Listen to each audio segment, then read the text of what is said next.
Assalamualaikum warahmatullahi wabarakatuh.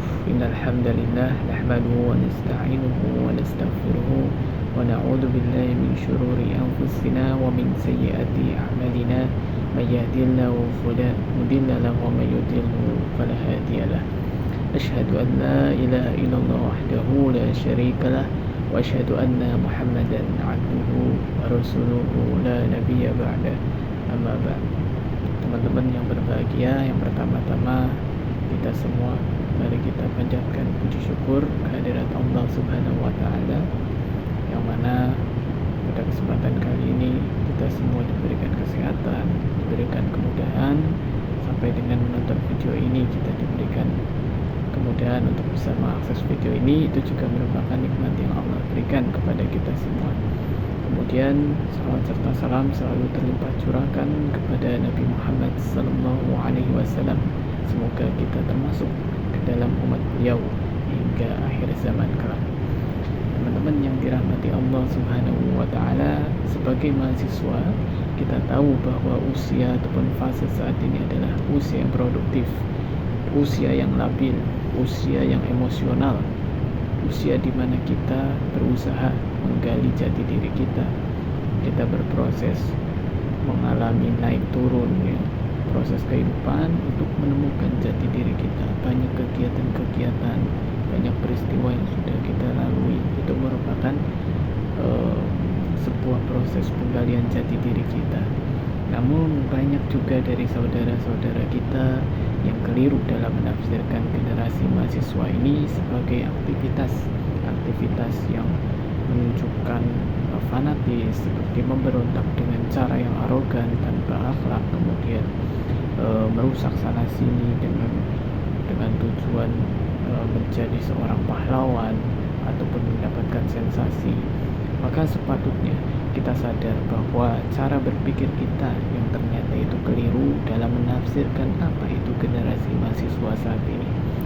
Makanya sebagai umat muslim kita itu harus sadar apa aja yang perlu dilakuin, terutama kita sebagai mahasiswa, dan apa aja yang perlu dihindari sebaik mungkin untuk membentuk generasi mahasiswa yang tangguh dan islami. Kemudian teman-teman yang dirahmati Allah Subhanahu wa taala, kita juga tahu bahwa Islam itu bukan hanya sekedar label agama, tapi juga sebuah ajaran yang mengajarkan kita tentang bagaimana arti hidup secara keseluruhan, di mana semua aspeknya telah diterangkan dalam Quran dan juga as-sunnahnya.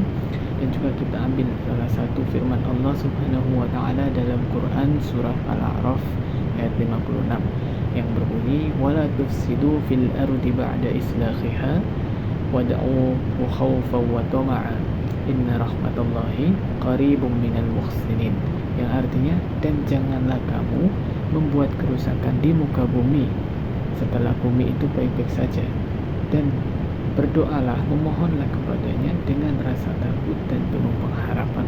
Sesungguhnya rahmat Allah itu amat dekat kepada orang-orang yang berbuat baik. Quran surat Al-A'raf ayat 56. Nah, teman-teman yang dirahmati Allah, dari ayat ini teman-teman bisa tahu kalau manusia itu diciptakan oleh Allah untuk menciptakan ketentraman di muka bumi ini.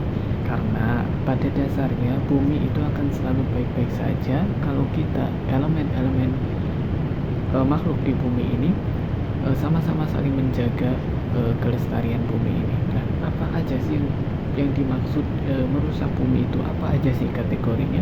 Terus gimana sih menjaga kesehatan bumi dengan terus bekerja seperti kita mahasiswa, misal program studi teknik industri, bagaimana agar tetap bekerja tapi di samping itu tetap menjaga.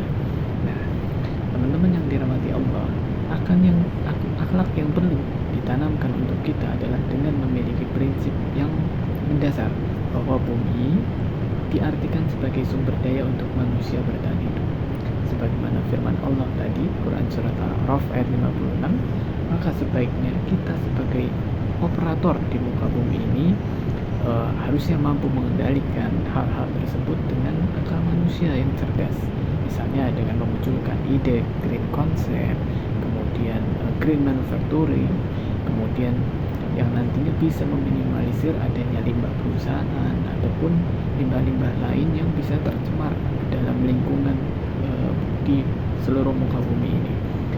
Nah, dari hal-hal itu kita bisa ambil dua dasar keilmuan, yang mana yang pertama adalah penggunaan sumber daya yang bijak. Itu adalah salah satu kegiatan yang bisa kita lakuin, yaitu dengan save energi, dengan lebih baik penggunaan air, lebih hemat seefisien mungkin, seperlunya mungkin. Kemudian juga yang kedua, menjaga keseimbangan ekosistem. Misal kita membutuhkan adanya kayu, pohon, maka kita harus menanam ulang untuk mengganti, bahwa ketika kita membutuhkan maka kita mengganti agar tidak adanya penggundulan lahan. Kemudian misal kita membutuhkan hewan untuk dikonsumsi, maka kita juga perlu untuk melestarikan, ataupun kita bisa membantu menggantinya dengan cara beternak, seperti itu. Nah, teman-teman yang dirahmati Allah, dengan menjalankan akhlak-akhlak terhadap lingkungan seperti tadi yang dicontohkan di dalam Islam, harapannya kita itu mendapatkan kebaikan di dunia maupun di akhirat. Nah, semoga kita semua bisa menjadi teladan yang baik untuk generasi-generasi berikutnya dalam menjaga dan merawat lingkungan demi kebaikan bersama seluruh makhluk di muka bumi ini. Demikian ceramah singkat pada kesempatan kali ini. Saya Muqayyimul Hisham Arido dari Program Studi Teknik Industri Universitas Samadahlan dalam tugas mata kuliah Ilmu Dakwah, untuk bisa menyampaikan beberapa keilmuan saya mengenai ilmu dakwah dan juga program studi teknik industri, untuk bisa membagikan pengalaman juga dan juga memotivasi teman-teman untuk bisa mengimplementasikan nilai-nilai Islami di samping kita bekerja di suatu perusahaan nantinya. Baik, untuk menutup video ini, mari kita berdoa bersama-sama. Allahumma ighfir lil muslimina wal muslimat wal mu'minina wal mu'minat al ahya'i minhum wal amwat innaka sami'un qaribun mujibud da'wat. Rabbana la tu'akhidna in nasina aw akhtana, Rabbana wa la tahmil 'alaina isran kama hamaltahu 'ala alladhina min qablina, Rabbana wa la tuhammilna ma la taqata lana bih, wa'fu 'anna waghfir lana warhamna anta maulana fansurna 'alal qaumil kafirin. Rabbana atina fid dunya hasanah wa fil akhirati hasanah wa qina adzabannar. Walhamdulillahi rabbil alamin. Wassalamualaikum warahmatullahi wabarakatuh.